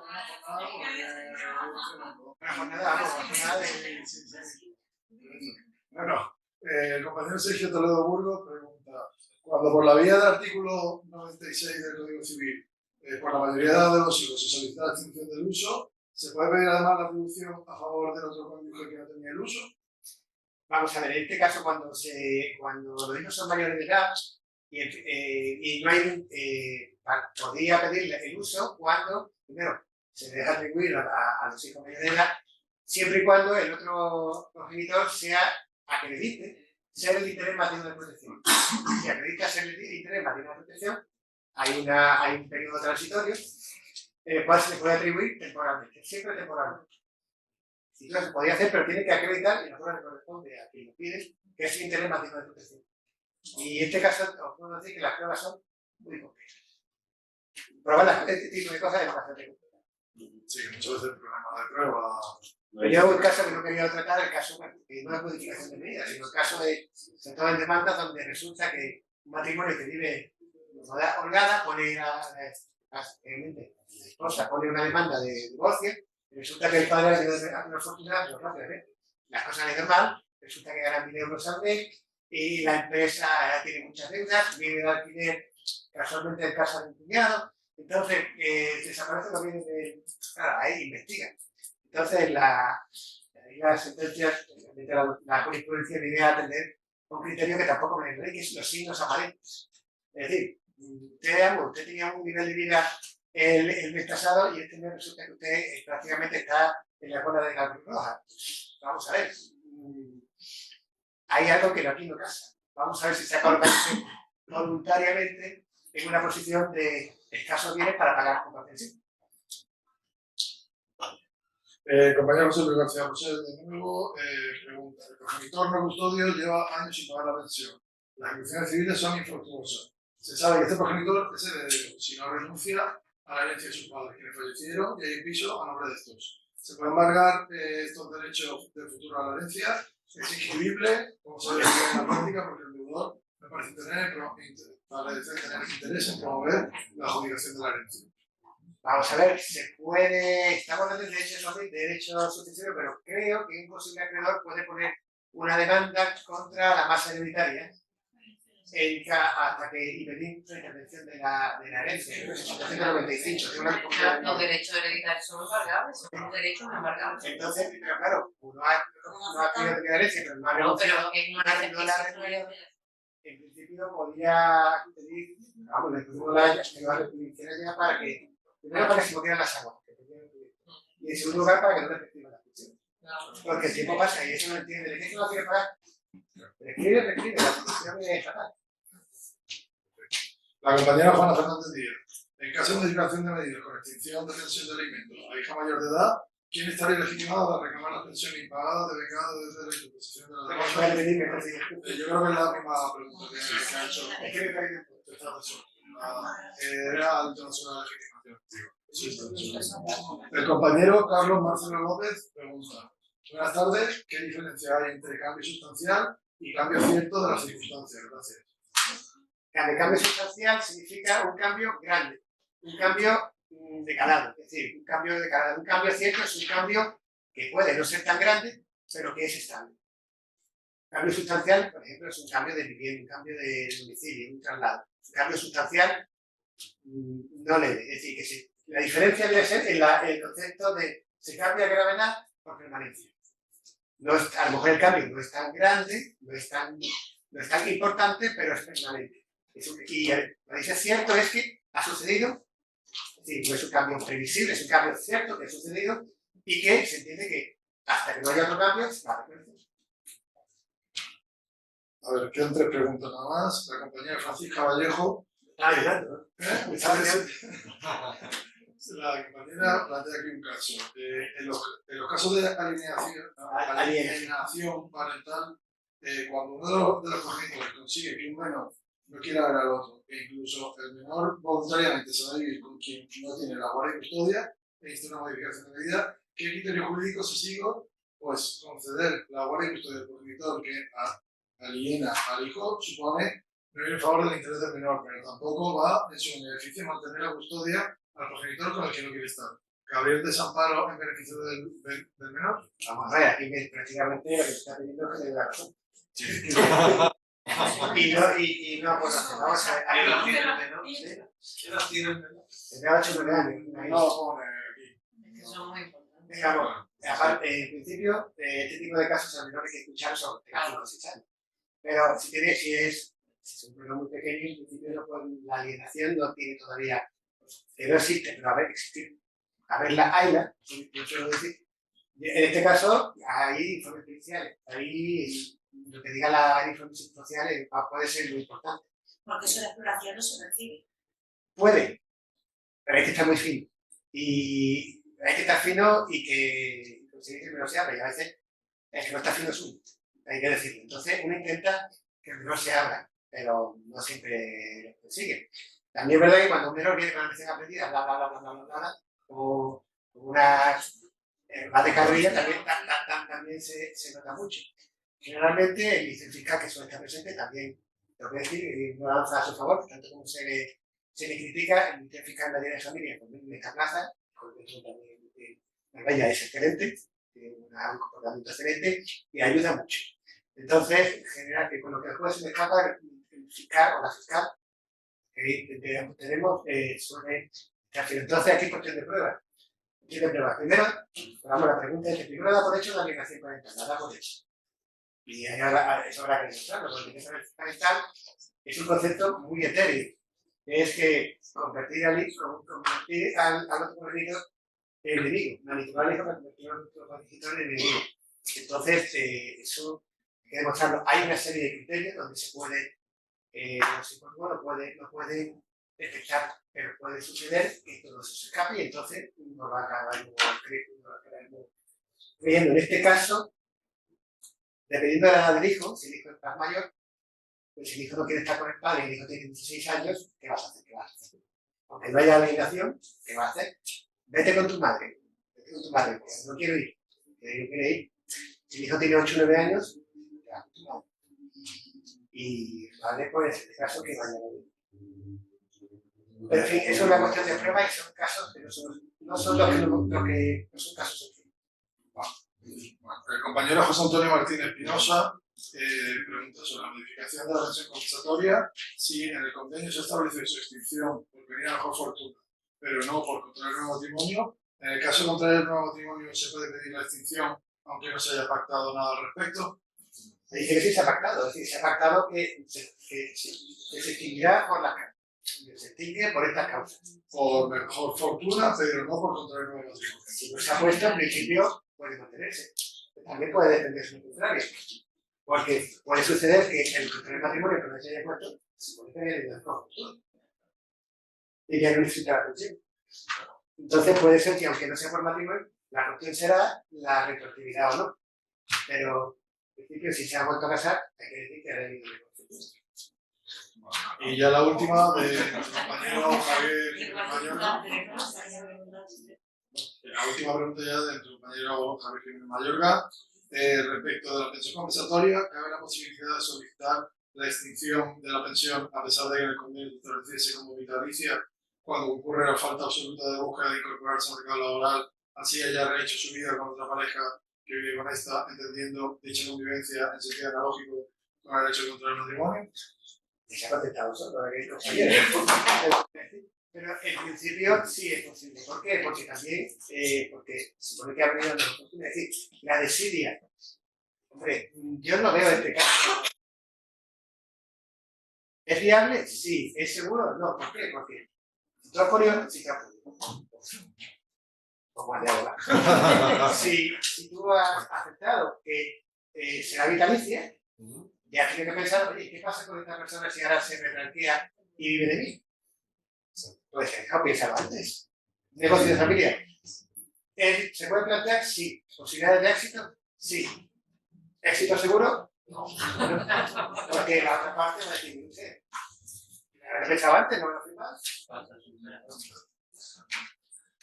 Pues ya ni más preguntas, simplemente agradecerle de nuevo Antonio por la clase magistral que nos ha dado y Que disfrutar de la a ver,